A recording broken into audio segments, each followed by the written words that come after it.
Welcome to the Liberating Joy and Learning podcast. I'm Robert Beckstrand, and today we're going to be discussing Stephen Johnson's book, The Ghost Map, the story of London's most terrifying epidemic, and how it changed science, cities, and the modern world. In doing so, we're going to revisit the season of healing our learning. Okay, so clearly this book doesn't sound like a book that would apply to learning principles. Right. But they're hidden in there. They're hidden, and this book has fascinated me ever since I first read it a few years ago. Essentially, it describes the efforts of John Snow and Henry Whitehead as they tried to understand and then to overcome the prevailing theory of miasma for explaining the cause of diseases, particularly cholera. According to Stephen Halliday, author of Death and Miasma in Victorian London, An Obstinate Belief, this belief of miasma held that most, if not all, disease was caused by inhaling air that was infected through exposure to corrupting matter. Okay. So Johnson claims that tradition alone cannot account for the predominance of the miasma theory. The Victorians who clung to it were in almost every other respect true revolutionaries, living in revolutionary times. So we've got Edwin Chadwick was investing a whole new model for shaping public health. William Farr transforming the use of statistics. Florence Nightingale challenging countless received ideas about the role of women in professional life, as well as the practice of nursing. Dickens, Friedrich Engels, Henry Mayhew, these were not people naturally inclined to accept the status quo. In fact, they were all in their separate ways spoiling for a fight. So they, right, but they were all buying into this whole miasma thing. Right, yeah. Right? However, they still clung to it, and they missed the true cause of cholera. Right. Even faced with evidence to the contrary, commenting on John Snow's hypothesis that deaths had resulted from the consumption of contaminated water drawn from the Broad Street pump, the committee concluded, after careful inquiry, we see no reason to adopt this belief. Halliday says these convictions should not surprise us. In the mid-19th century, the air of cities seems to be much fouler than their water. Johnson sees a similar problem. He says, again and again in the literature of miasma, the argument is inextricably linked to the author's visceral disgust of the smells of the city. The smells were just clues to the threat, not the threat itself. The miasmatic alarm bells were hardwired into their brains and spoke so loudly to the miasmists that they couldn't look beyond the alarm. For every sewer hunter living happily into his 60s, there were 100 false positives dying in the low elevation of Bermondsey.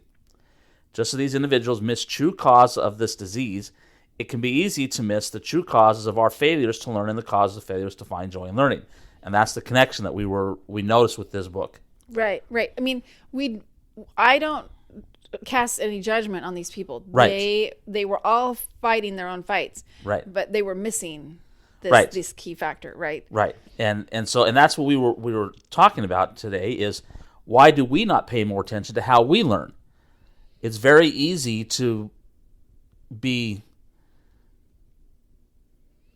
what's the word I want to use? To be blinded by the external elements around us to make us believe that the reason why we're not learning is one reason when it really is something else. Right. We're stuck in well enough. Yes. We're stuck in well enough. We're stuck in the idea that it's okay to be a little bit miserable when you're learning. Right.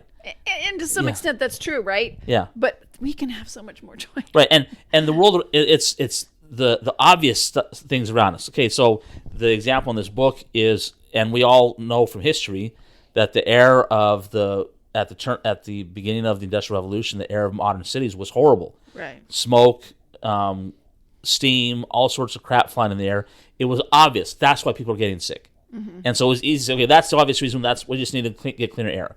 We can ignore anything else because that's the most obvious reason. And that, I think, helps us miss the true reasons of why we are failing in our learning. John Snow is one example of how to overcome societal trends to find more useful truth to overcome challenges. Johnson says that without his tenacity, without his fearlessness, without his readiness to leave behind the safety of professional success and royal patronage and venture into the streets, his grand experiment, as Snow came to call it, would have gone nowhere. The miasma theory would have remained unchallenged. And what he did is he tenaciously went out and proved, or tried to prove, that the reason people were getting sick from cholera was from tainted water, not from the air. How can tenacity, fearlessness, and a readiness to leave behind ineffective methods help you overcome your challenges to following effective learning principles? we have to refuse to walk away with good enough. Right. We have to really have a vision of what learning can be. Right. I mean, that's exactly right. In this book is a perfect example where it was very easy to say, okay, this is the reason why people are getting sick. We just need to move on. And he had this vision of people can be even more healthy if we find the real cause of problems. This miasma thing isn't the be-all, end-all. There's got to be another reason why, and we can become even better if we find those reasons. Right. The same thing with our learning. It's easy to say, okay, well, everybody says this is hard, it's going to be difficult, I can't do it, or you can't do it, whatever. It's easy to say that because everything around us is saying that that's the reason. Right. When if we really have a passion to learn, then we'll say, okay, that's not good enough for me. I know I can be better. Perfect examples we use all the time, is our disc golf. I know I can be better, and so I'm driven to be better because I know I can do better. Right, and we're clear that we're not going to be professional level. I have no desire to play professional games. Right. None. No, me neither. But I love watching it improve. Right. I love seeing what I can do better. Right. And I know in me I have the ability to do better. Not just in disc golf, but in other aspects of my life. I know I can do better. I've had glimpses of it, and I know that I can be better. I just have to put forth the effort. Right. And say good enough is not good enough. Yeah. So Johnson explains that miasma became so powerful that it inspired a massive state-sponsored intervention in the daily lives of millions of people, cleaning the air by draining the cesspools. That intervention, miscalculated as it was, had the paradoxical effect of making the patterns of the epidemic more visible, at least to eyes that were capable of seeing them. And seeing the patterns more clearly means progress in the long run, at least. Close quote. In order to improve our learning, we need to understand fundamental learning patterns. We need to see their value in our lives. So how has society unintentionally helped you understand your learning better? I like that, the unintentionally helped you understand, because sometimes they unintentionally say, you could be better at this. I can't think of an example off the top of my head right now. So I had to think about this one for a minute. Yeah.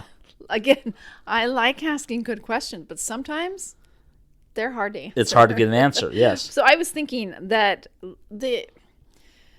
in the Thomas Jefferson education theories by Oliver and Rachel Jamil, they talk about the conveyor belt education. Right.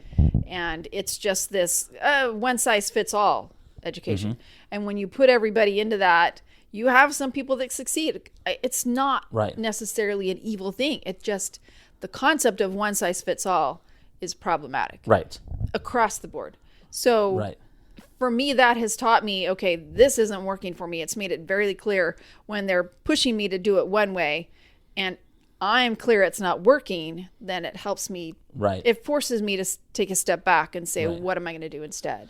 And along those same lines, as you've been talking about, for me, going through the conveyor belt education as a kid, it did inspire me to say, yes, I have the ability to learn things. I can be successful. When I was in high school, I was very successful in high school. Right. And it gave me the kick in the pants when I got to college that when I struggled, like, I know I can do better than this. I just got to find what I'm good at. Right.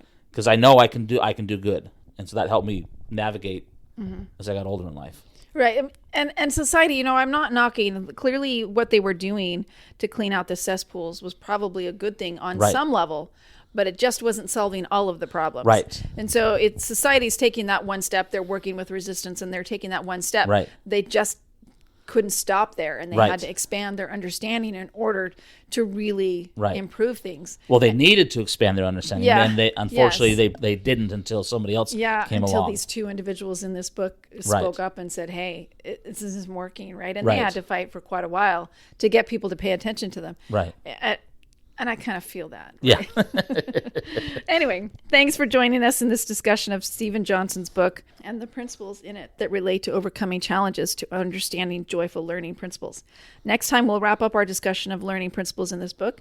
And as always, if you have questions or comments, message us at learningliberated@gmail.com or on our Learning Liberated Facebook group. And if this episode spoke to you, share it with someone else that might enjoy it as well. Bye. Bye.